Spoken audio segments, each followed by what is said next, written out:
கர்த்தர் உன்னை என்னையும் அவருக்கு தேவைப்படுறதுனால தான் சொந்த குமாரனையும் கொடுத்தார். இதுல தம்முடைய அன்பை வெளிப்படுத்தினாராம். இதுதான் அன்பு. அன்பு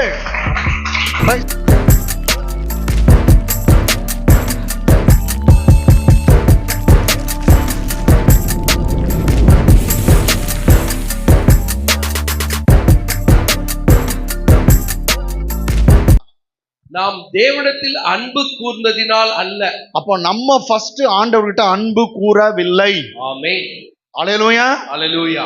நாம் தேவனிடத்தில் அன்பு கூர்ந்ததினால் அல்ல, அவர் நம்மிடத்தில் அன்பு கூர்ந்து நம்முடைய பாவங்களை நிவர்த்தி செய்கிற கிருபாதார பலியாக, இலாஸ்மாஸாக, கிருபாதார பலியாக தம்முடைய குமாரனை அனுப்பினதினாலே, கிருபாதார பலியாக, பலியா சாவதற்காக அனுப்பினதினாலே அன்பு உண்டாயிருக்கிறது. இங்கோ அனுப்பினதினால் அன்பு உண்டாயிருக்கிறது.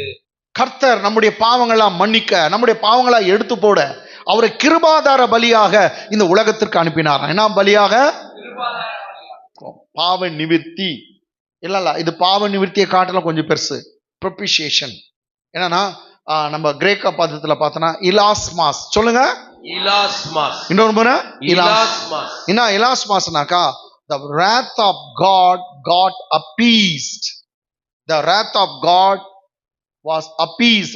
appeased-னா தேவ கோபாக்கினை தணியப்பட்டது, தேவ கோபாக்கினை நீக்கப்பட்டது, தணியப்பட்டது, அமர்த்தப்பட்டது, சாந்தி அடைந்தது.